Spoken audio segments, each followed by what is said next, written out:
This morning, we're going to check out the North Myrtle Beach Chamber of Commerce. It'll be easy because they've got a barcode. What's it all about? You'll find out coming up next on All American People.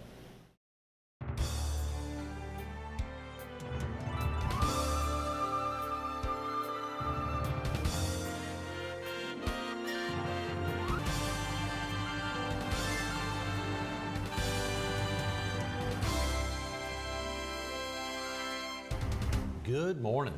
Welcome to All American People. This morning we're at the North Myrtle Beach City Hall. We're focused on the city and its business community, and we're visiting with the president and CEO of the North Myrtle Beach Chamber of Commerce, Marc Jordan. Good morning, Great Marc. to be here. Great to get you Glad in to on a have you here in our Thursday town. morning. Yes, sir. The excitement to get up here, and of course for all of our viewers in the PD and southeastern North Carolina, as well as viewers down here in Horry County. A big excitement to see some of the tremendous growth in the North Myrtle Beach area and the North Myrtle Beach Chamber over the last 11, 12 years. Every day is a great day at the beach. Yeah, yes, that you it can't is. find a bad day. It's a great place to be. That it is, yes. And you have been here now a little over 3 years. That's right. What a tremendous coup for the North Myrtle Beach Chamber to get someone with your caliber. How did they get you? Well, we'll all say, you know, it's all a journey. Yes. And you know, it's oftentimes it requires a fluke for you to be in certain places at certain times. You know, I'm a good Presbyterian, so I believe in predestination. Good for you, that's right. You know, there's a reason for me to be here. But no, I would have never been able to map this out. The last 38 years, you know, running chambers around, mostly on the East Coast, mostly in North Carolina, Virginia, North Carolina, and a 10-year stint in Memphis.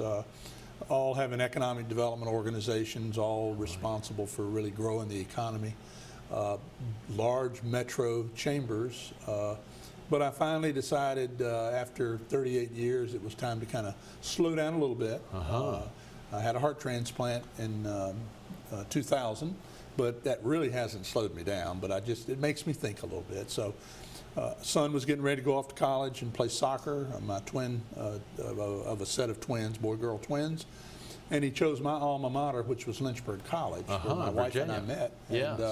And I worked there, and my first chamber was there. And I said, you know what, it's time for me to head on back to the hills and watch soccer. And surely I can find a job. So I lucked out, got a job running the United Way, which is another good love. I mean, it's important for a community. I did that while he played soccer, and I never missed a soccer game. Only one away game did I miss. We were the team parents. We drove that Suburban to every game, and it was full of Gatorade and anything they would eat. And it was a great experience. How exciting, Marc. Came close to that, you know, obviously it looked like he was going to graduate. You know, he was causing some consternation, but it looked like he would make it. And just to show us that he could, he made the dean's list his last semester just to show us that I could have done this. I love it. But anyway, then I got a phone call one day and it said, hey, would you like to go back into the chamber world? And I said, you know, maybe, but not in a big city.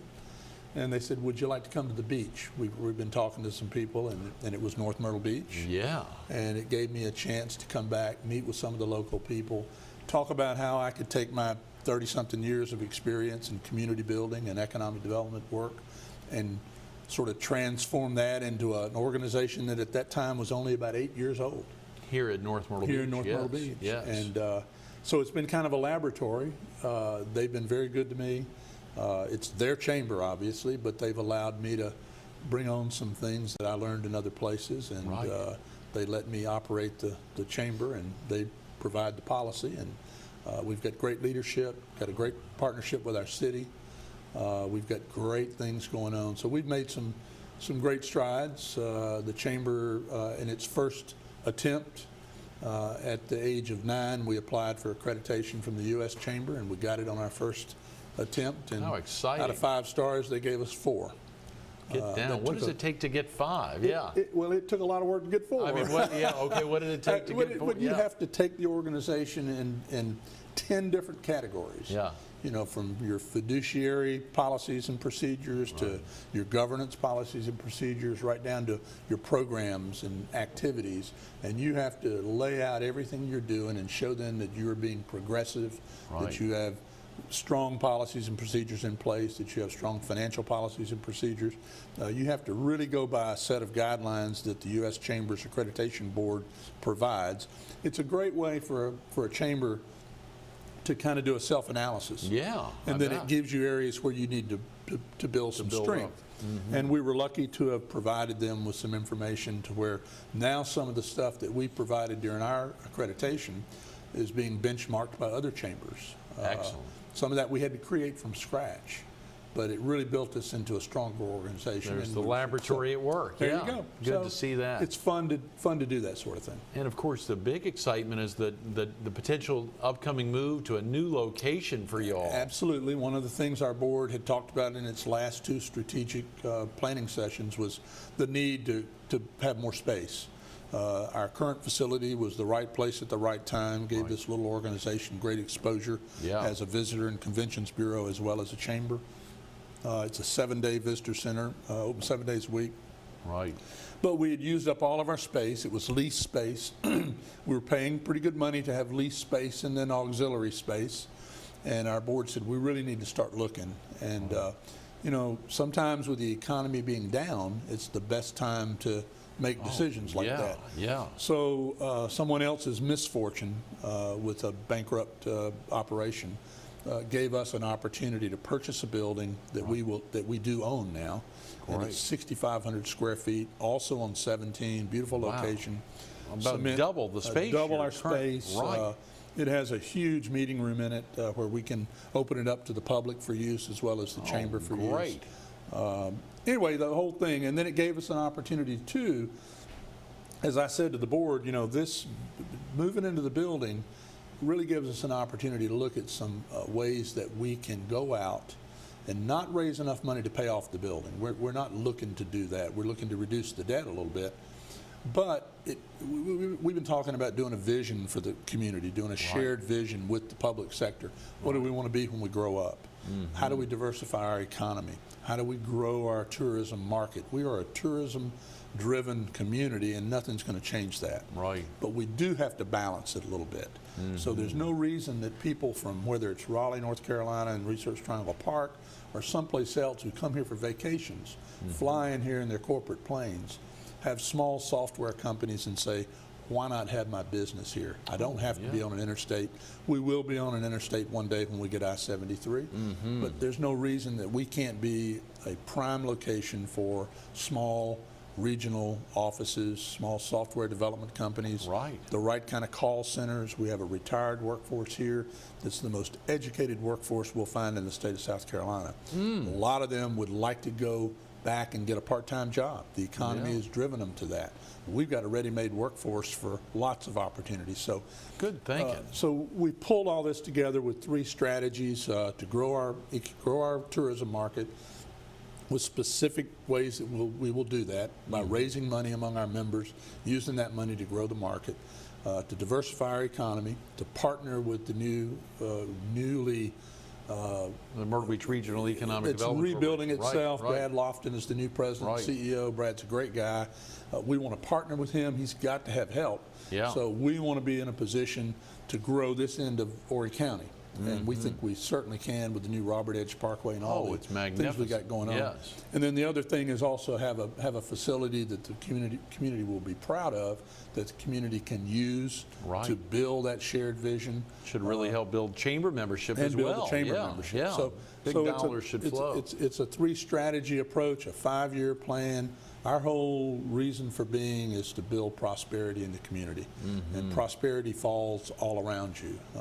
It helps everybody. So if the business community is successful, the rest of the community will be successful. So that's what we're all about. How exciting, Mark. Golly, for you. So you feel good about leaving the Chambers after 38 years, taking a 3-year break, obviously becoming a good potential soccer coach. You know, my daughter's team just lost their coach. Did they really? Oh, they might be. I don't know if I'm ready for that.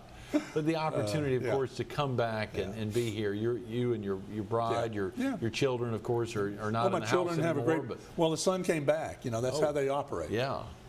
He is back, and so he might be a good soccer coach. Yeah, he really exactly. Would be. That's right.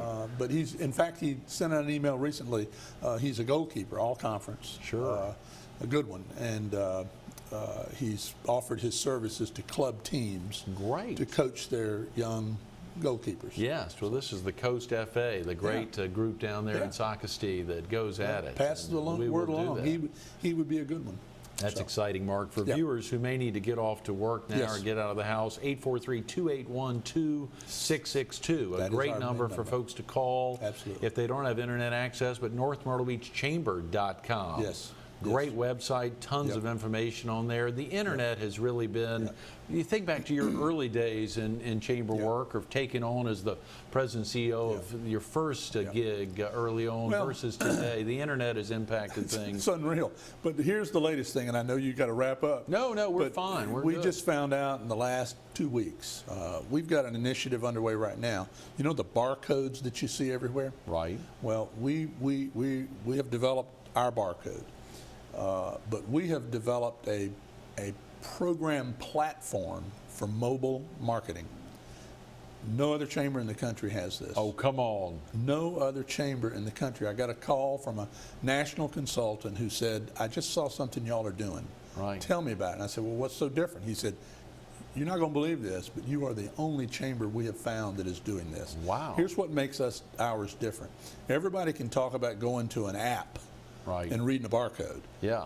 Our barcode, though, on everything we do now, everything you see, you can take your smartphone, scan it, or you can go to a out-of-area new website or an in-area new website like gonmb.com. Right. And on that barcode, that could be in a lobby of a hotel, it could be in an ad, it could be on a T-shirt. Somebody scans that barcode or goes to gonmb.com. Not only will everything we have pop up, our website, our member listing, say they got a toothache and they're at the beach, they can go find a dentist. Right. But for a premium, our members can pay a premium to us on an annual basis, and their specific site information will be linked to that barcode. Wow. And you can go, as you're driving to the beach, you can go to that barcode or go to gonmb.com, pull it up. If they've paid the premium, now you can get to them through the normal process, no matter what. But if they paid the premium, they're going to pop up. And then they're going to go to that hotel, say, or that restaurant. They can make a reservation online. They can make a room reservation online. All of those barcodes will be, we already have it in 5,000 rooms in North Myrtle Beach from those who have paid the premium. We've generated in less than 60 days more than $70,000 in gross revenue. Wow. Half of which comes to us. Yeah. So when these people call and say, in the chamber world, you know, innovative things only come around every once in a while because we all just copy each other. It's good to be candid about. You know, I mean, what you see us do has been done where I've been before. Right. Yeah. Everybody gets excited about it, but it wasn't original. Somebody created it. Yeah. This is original.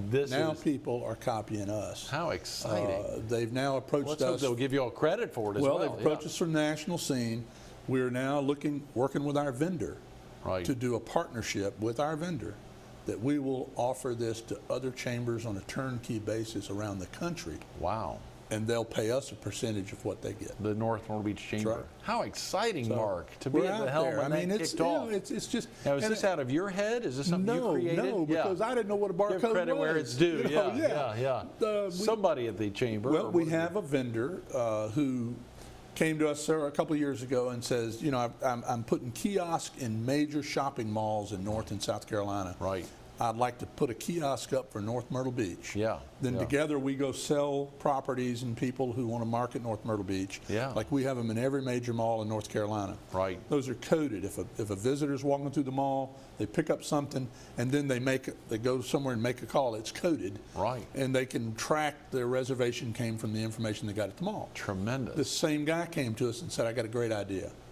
Let's go barcodes. Right. And let's see if we can sell this thing. And you all partnered up on that? We partnered up, and Golly. it is selling like hotcakes. And your board members must be excited because they see ways, I mean, They they're look learning at it from and they y'all go, as well. We could. Yeah, and here's what's, first couple months, here's what's happened.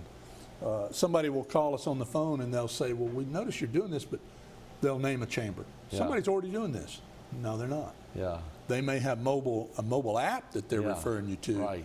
They do not have a platform. Yeah. They're not giving their members an opportunity to be a part of that barcode. Yes. Here, we are. Right. The city will be looking at how they can put all of the beach rules and regulations Right. on the barcode. Very important. Wow. You can have it on a lifeguard stand, scan the barcode, got everything you ever wanted to know. That is tremendous. Golly, Mark, how exciting. Japan's been doing it a long time.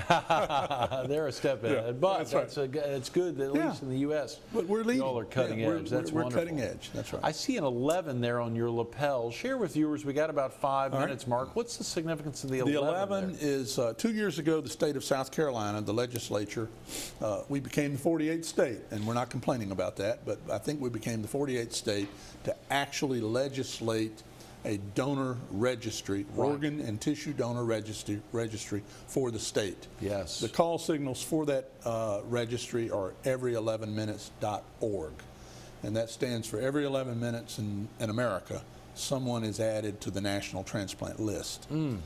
I received a heart transplant in the year 2000, so I'm very very proud of the fact that someone out there Right. thought enough to donate Open that an door. organ and open that door for me to live. Right. Well, I'm supportive now of this organ donor registry, and was Right. lucky enough. Our representative Edge was very instrumental in getting that Yes. adopted at the state level. Oh, yeah, I've heard and about I had that. just come on board, and I was asked to be a part of that ceremony in Columbia. So that's what that is. You can Right. go online. People who say, well, I'm already an organ donor because I did it through the Division of Motor Vehicles. Only if they did it after this was done are they a registered donor. Right. Before, it is just a symbolic gesture. This makes it legal. A person over 18 years of age that registers as an organ donor, then unfortunately, if something happens, the hospital will have that information readily available in their Tremendous. database. Yes. Before, it was hit or miss.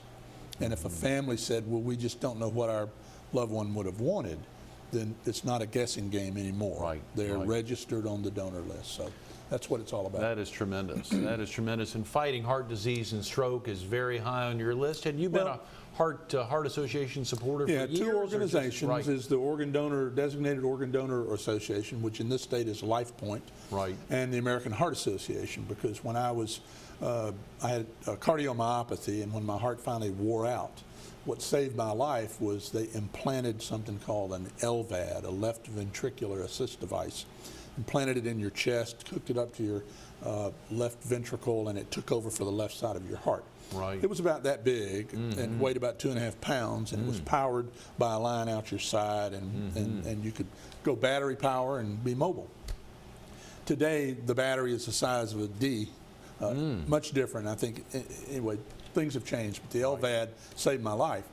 It was the American Heart Association's funds that purchased those LVADs Yes. that were made available to my transplant hospital so that I could have that device. Wow. So I raise money as much as I can for the American Heart Association. Yes. I'm very involved in the annual here, the Walk 'em All Heart Walk, Right. which is in October of this year. Yes. I'm on the executive leadership team for that. Good. And I've been lucky enough the last 2 years to be the top individual fundraiser for the American Well, Heart you'll be happy to know Mayor Marilyn Hatley was a top individual fundraiser a few years ago when Yes. the Myrtle Beach Journal was the presenting sponsor of that Yep, event. and we've got the city back on board this year. as part of our team. That is great. Well, of course, heart disease and stroke are such a big deal in South Carolina. Many states, the states you've spent time in, North Carolina, Tennessee, high, but not Between anywhere near South Carolina. Heart disease and stroke, it is the #1. Right, surely the number one killer by far. You know, it's just, there's not a family that hasn't experienced this, and so it's important. We're making great strides, especially in the stroke categories. Yes. Now that people are being educated more about signs of stroke and how quickly you need to get attention to it, we can make a difference. That's tremendous, Mark. That's wonderful. Thanks. How about if you hadn't gotten involved in chambers? I mean, coming out of Lynchburg College and even working for the college for a little while there, I think I saw you had 6 years in the U.S. Marine Corps Reserve. Tremendous service to your country. But what was it if you hadn't gotten into chambers? You know, I often wonder about that because, you know, you were approached a lot in your early years about selling. Right. You know, right. hey, be an insurance salesman, be some kind of salesman. And I used to say, no way. You know, why would I want to sell anything, you know, and all that. Now all I do is sell. I've been selling for 40 years. That's right. But it just, I guess the thing that impressed me most about chambers is their community building capabilities. Right. You know, the American free enterprise system makes it all possible. I mean, if we didn't have the system that we have in this country, we wouldn't be able to have businesses that are able to do as well as they do, to compete, to provide ingenuity and energy and entrepreneurism, and they do that because there's value to it. Right. But they also believe in giving back. So when you look at a chamber, and you really believe that if you have a strong business community, that strong business community is going to support the rest of the community. Oh, yeah. We're going to do the right things. You know, chambers are involved. Some people just say you're just out for business.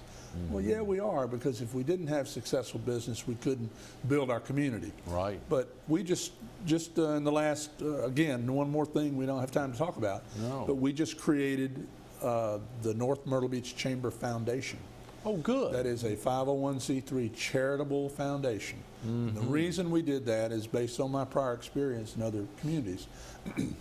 If you look at all the programs a chamber does, many of them inure to the benefit of the whole community. Right, right. So we're missing opportunities to raise money among corporate foundations that would be willing to give you money. If they know you're going into the school system to teach free enterprise or to teach the American free enterprise system or just teach business practices or making the right choices, which is a program we teach in the 8th grade, I guess, 9th grade.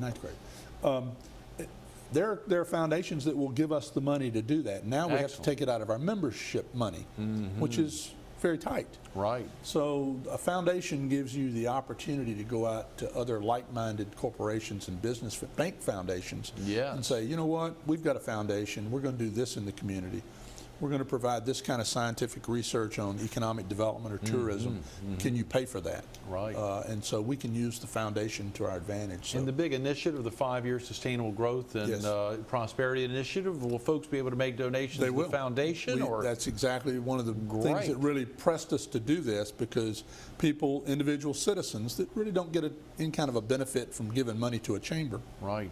They could make a contribution to our foundation. Yes. The foundation can contract with the chamber to do some of the things we're talking about doing. That is tremendous. And then it becomes a charitable gift. Yes. Doesn't take away anything from charities. Our job is, we're not trying to take anything away from charitable needs in the community. Like the United Way or Donate Life or the Heart Association. Right. We're just trying to create more opportunity for revenue. Right. That is tremendous. What do you think drives you, Mark? Was it back in 2000, the kind of I guess, I mean, I can't say, I think I've always been driven.